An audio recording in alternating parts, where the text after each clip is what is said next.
In this video, we'll be demonstrating how to flip the XM200C. This will involve pulling out a finished job and getting the printer ready for its next job.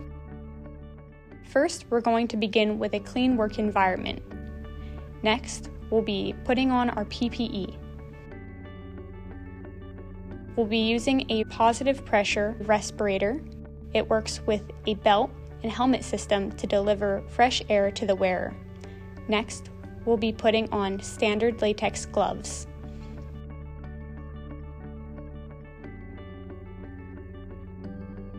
Next, we will clear the notification screen from the printer, and the printer will return to an idle state.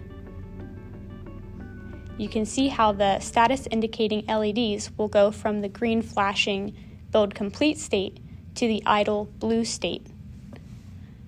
To open the lid of the printer, simply ungauge the interlocks and open the lid.